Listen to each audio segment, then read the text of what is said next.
When I look at what you've done in my life, I am so grateful. You are so faithful.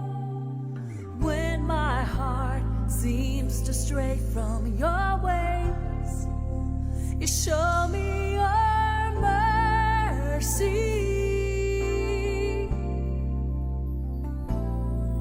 Your compassion never fails me. You are loyal and true. There is no one that can love me like you do. And you are faithful, faithful. Even if my world is shaken, you will always remain faithful, faithful, and nothing will separate me from your love. You are faithful, faithful to me.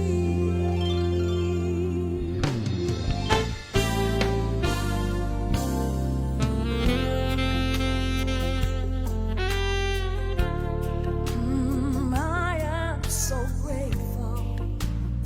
You are so faithful.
Shabbat Shalom!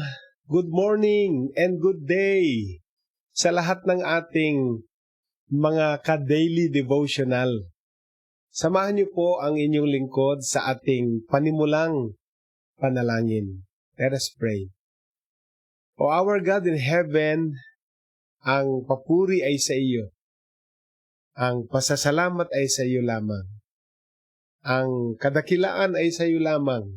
Walang ibang pangalan na ibinigay sa silong ng langit na sukat ikaligtas ng lahat, kundi ang pangalang Hesu Kristo.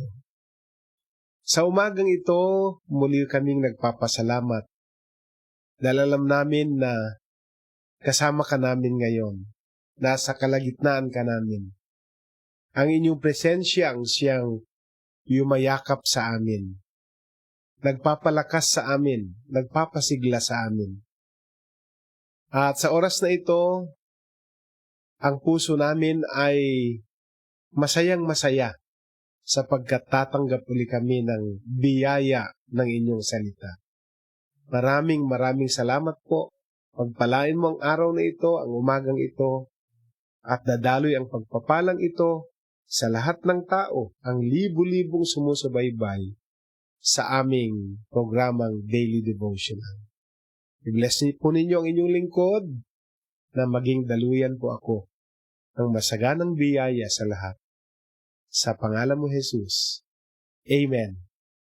And Amen. Purihin ang Diyos. At tayo po ay nasa araw ng Sabado. It's Saturday, November 13, 2021. At welcome po sa ating daily devotional. Bago ko po i-present ang title ng ating topic, ang babasahin nating key passages ngayon at ang pagpapaliwanag nito. Siyempre, hindi natin nakakalimutan na in-encourage kayong i-share ang ating broadcast sa inyo po mga Facebook friends at maging multiplier po tayo. Don't forget to follow us in YouTube. Ang ating YouTube channel ay JLG Space TV. And don't forget to click the notification bell. Pakilike na rin po ang ating Jesus the Living Gospel Facebook page. Maraming salamat po. At ang pagpapatuloy ng ating pag-aaral sa Book of Nehemiah at nasa chapter 2 tayo simula kahapon. Babasahin natin ang buong chapter tapos i-dissect natin ang mga mahahalagang punto ng chapter 2. So ang pamagat po ng ating topic ngayon ay rebuilding, ang muling pagtatayo. Rebuilding. At ang i-rebuild po dito, tapos na po ang temple sa panahon ni Ezra. At ngayon, ang walls naman ang itatayo. I-rebuild ni Nehemiah. So, balikan uli natin ang Nehemiah chapter 2, buong chapter uli. So, bear with me.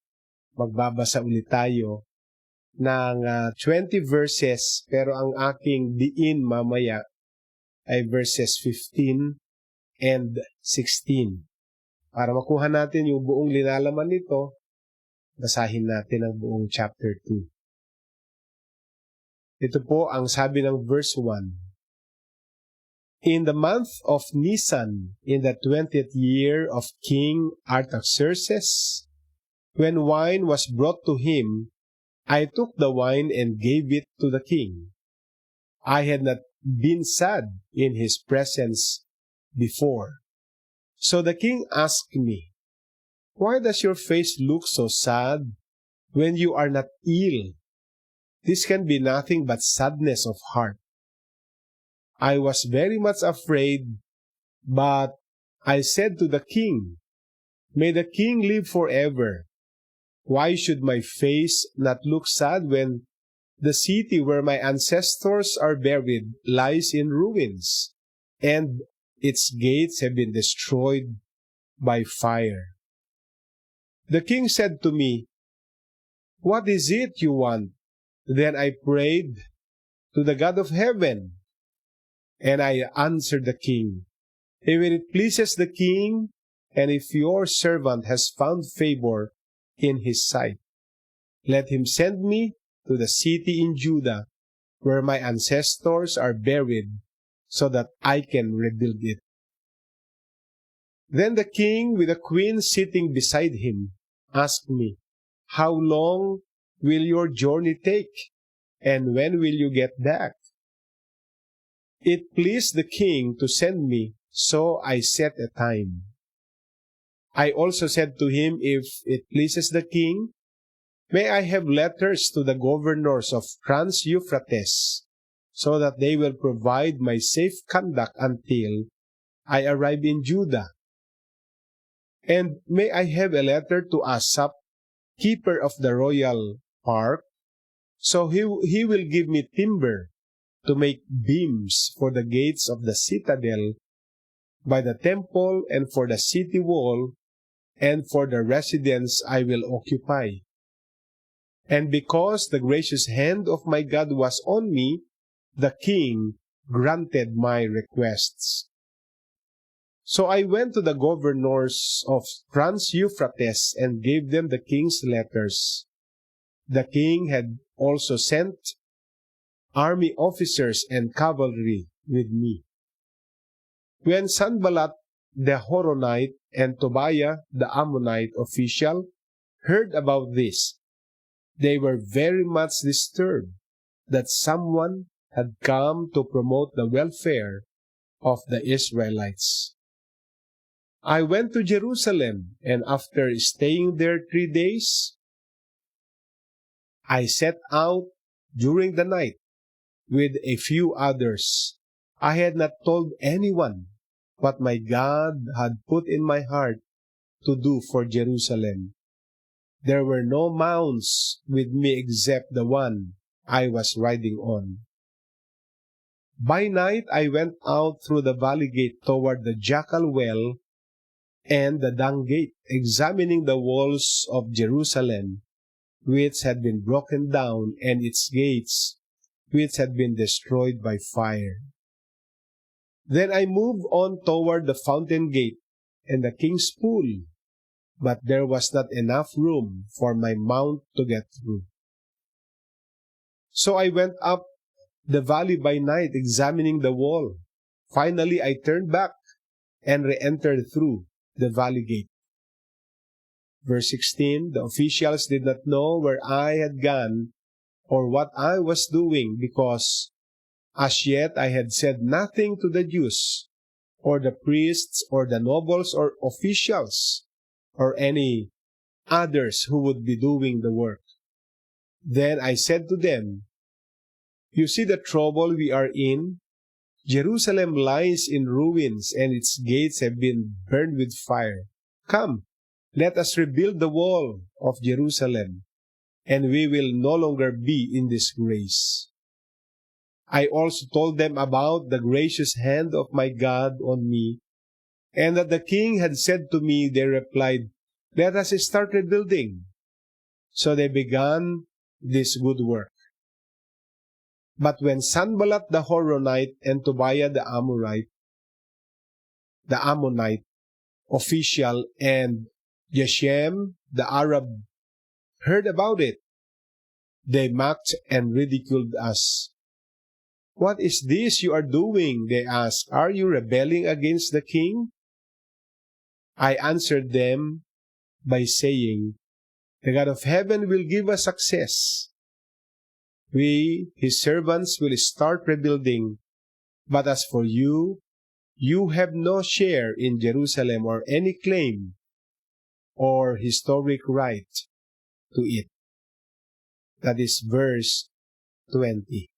Blessed be the reading of the word. Dito po kasi sa buong chapter po, mga minamahal, ay naipresent na ni Nehemiah ang kanyang problema, magandang problema, pero bago niya present, ay nanalangin muna siya sa Diyos ng Israel, sa Diyos ng kalangitan, na bigyan siya ng katagumpayan sa kanyang burden. Kaya po ang sabi po sa verse 15, so the wall was completed on, actually if you go to chapter 6 verses 15 and 16, so advance tayo ng reading para mai-connect ko lang ang ating topic ngayon. So the wall was completed on the 25th of Elul in 52 days. When all our enemies heard about this, all the surrounding nations were afraid and lost their self-confidence because they realized that this work had been done with the help of our God. Yan na po ang ending. Ito kasing chapter 2, sisimulan pa lang nila ang proyekto ng pagre-rebuild ng walls at gates of Jerusalem. Pero kung babasahin na natin ang kinahinatnan ng kanilang project sa chapter 6 verses 15 and 16, ang walls ay nakumpleto sa ika-25th month of Elul, meaning to say, mula sa simula hanggang sa matapos, nakumpleto nila ito ayon sa verse 15 in record time, 52 days. Yung 70 years na walls of Jerusalem na nakatiwangwang at mga gates na nasunog o nasira dahil sinunog ay nakumpleto nila in record time, 52 days.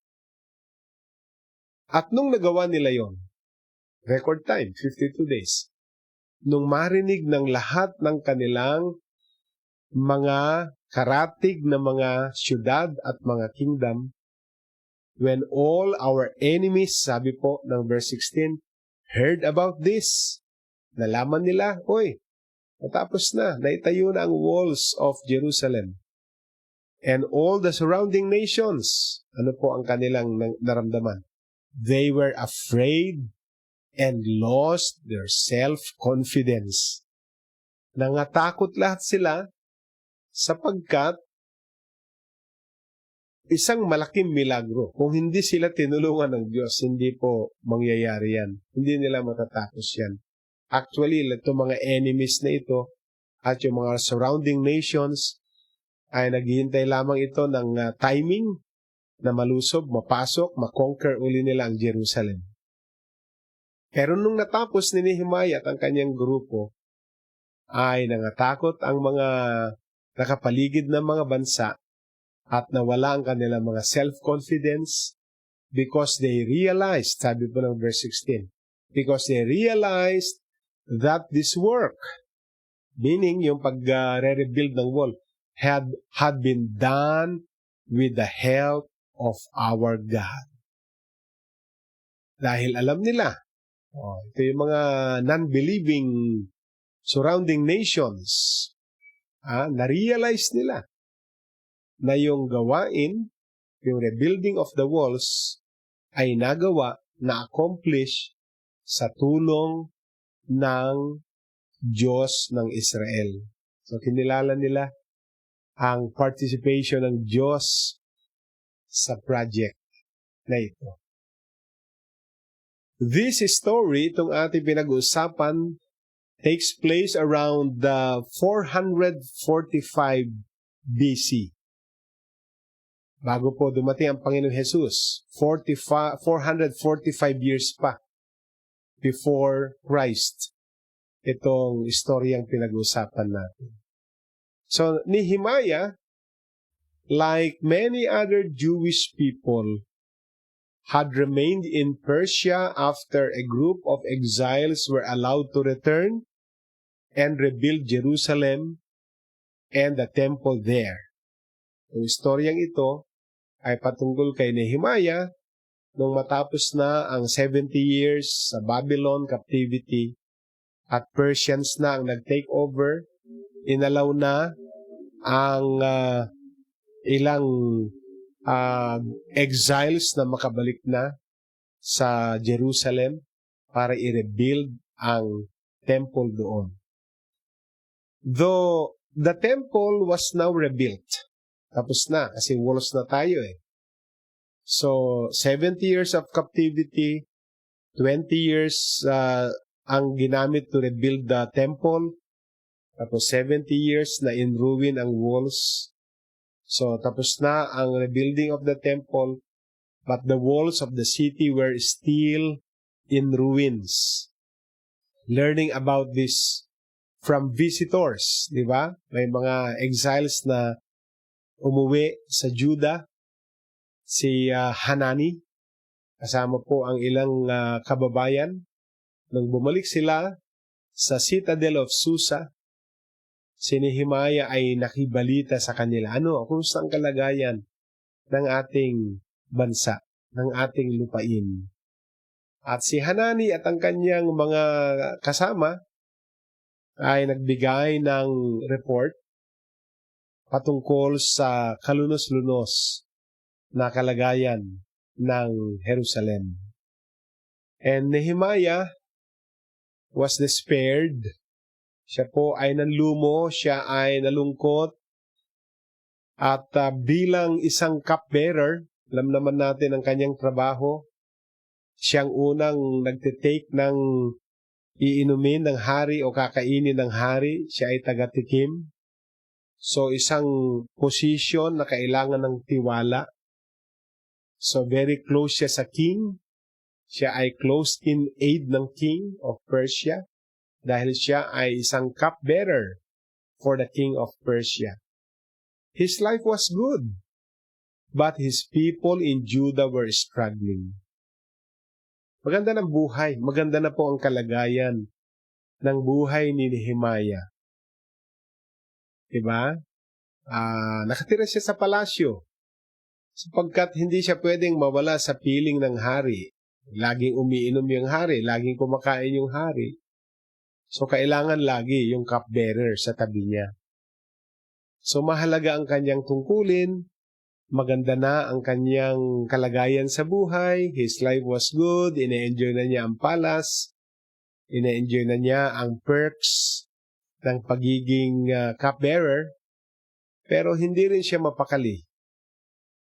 Dahil ang kanyang mga kababayan sa Judah ay nag-struggle sa kalagayan ng Jerusalem. And God's people in the land of promise were vulnerable on all sides. Ganun po ang kalagayan ng isang bansa o isang syudad na wasak ang mga pader ay yung vulnerability ay laging nandun. No? Present lagi ang danger.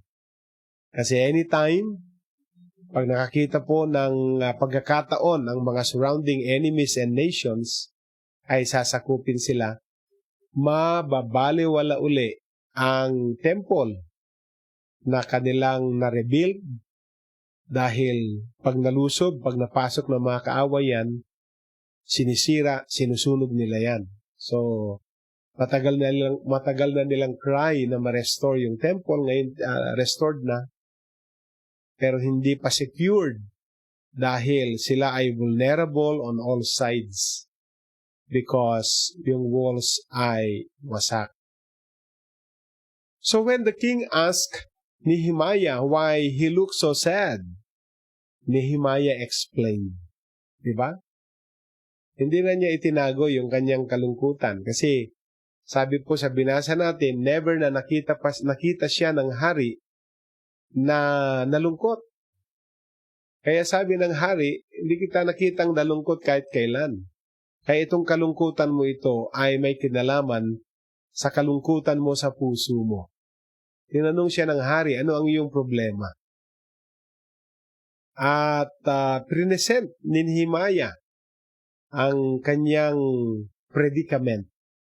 Diba? Kasi minsan pagkakataon mo na para sabihin yung problema mo, willing na yung taong makinig at bibigyan na ng grasya yung taong makinig. Pero minsan, yung opportunity na mailabas naman natin yung ating mga burdens ay hindi natin nasasamantala kasi malimit.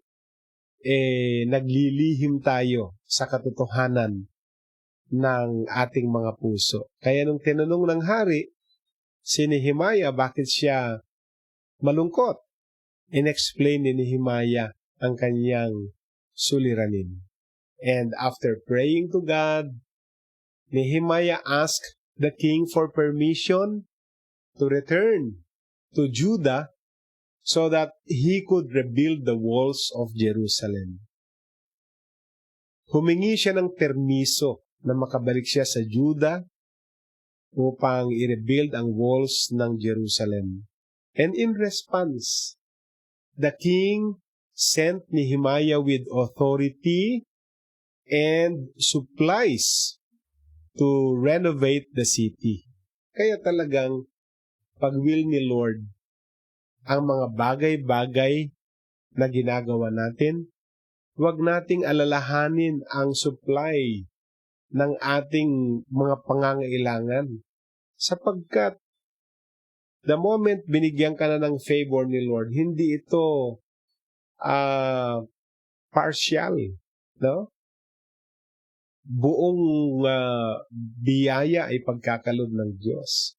So nakita ho ninyo yung hari, pinayagan niya si Nehemiah, sumulat pa siya ng authority, yung supply na ibibigay ang mga pangangailangang mga kahoy ay ibibigay sa kagubatan ng hari. Sinulatan ang namamahala sa kanyang kakahuyan. Sinulatan ang mga mag-e-escort sa kanya upang walang makagagalaw kay Nehemiah at ang kanyang mga kasama sa paglalakbay patungong Judah. Kitahon ninyo ang favor. Nilagyan na ng authority and supplies to renovate the city walls. And despite great obstacles, diba? Sanballat and Tobiah, despite great obstacles and local opposition, Nehemiah led the people to repair Jerusalem's wall and rebuild its gates. Ilang araw? 52 days. In fact, the work was complete in just 52 days. Parang wala pang 2 buwan, ano? Malaki rin po ang Jerusalem, Hindi po maliit yan. Para tayuan mo po ng yung walled city, yung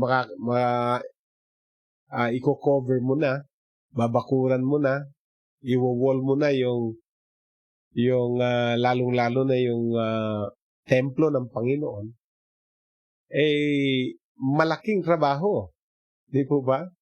Pero kita ho ninyo, pag may kamay ang Diyos, nagiging madali ang lahat. Walang struggle pag may kamay ang Diyos sa ginagawa natin. Di ba?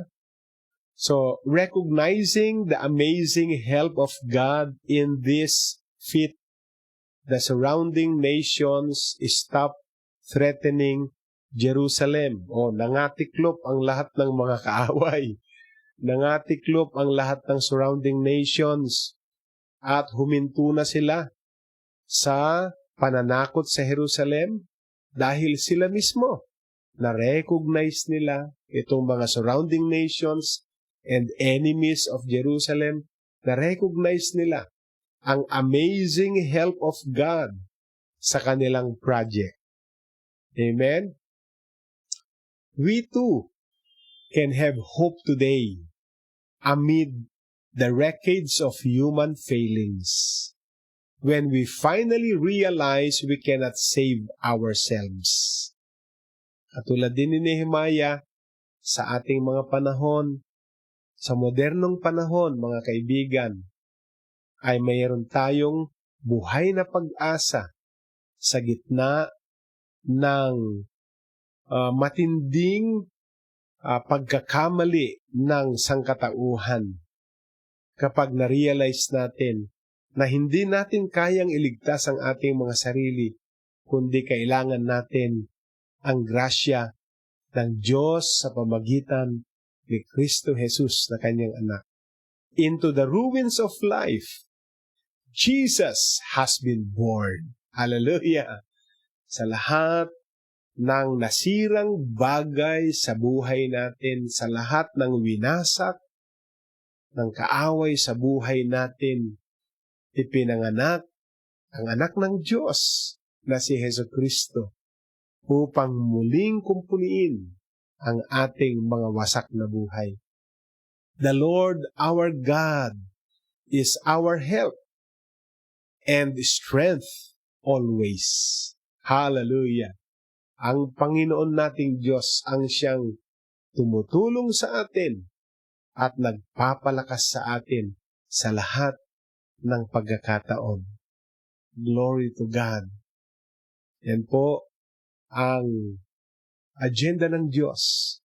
Yung muling itayo ang lahat ng winasak ng kaaway, ang lahat ng dinurog ng kaaway sa buhay natin.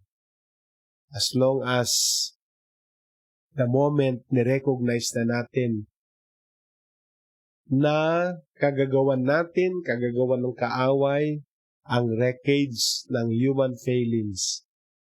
At kinilala natin na merong anak ng Diyos na si Jesucristo na handang muling ibangon, itayo ang ating mga pader. Ang mga kaaway na nagwasak sa atin ay hindi na uulit sapagkat magiging matibay na pader ang itatayo ng Diyos sa ating mga buhay. Hallelujah! Purihin ang kanyang dakilang pangalan. So samahan niyo po ako sa ating declaration.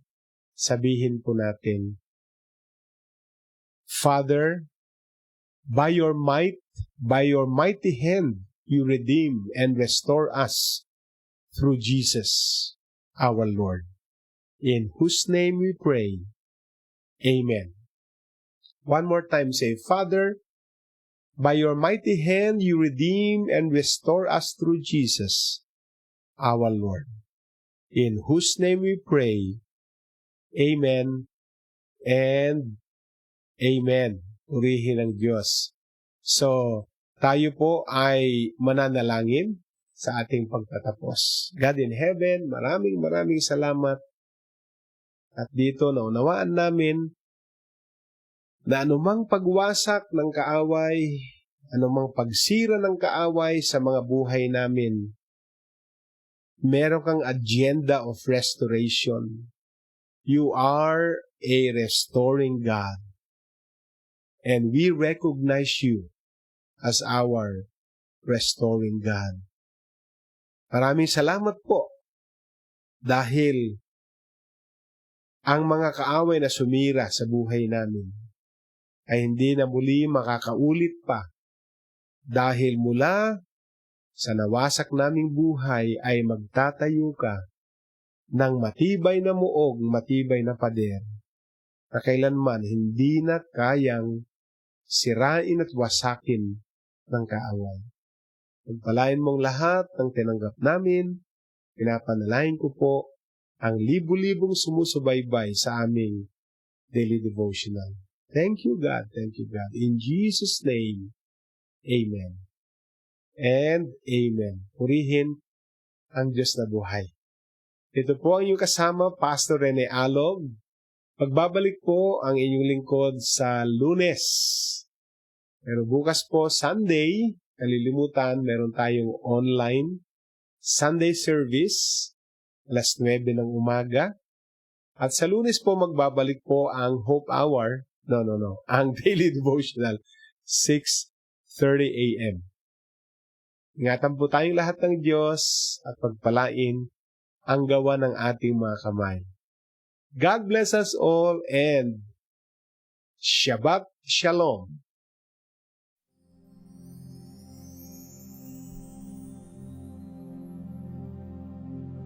When I look at what you've done in my life. I am so grateful. You are so faithful. When my heart seems to stray from your way,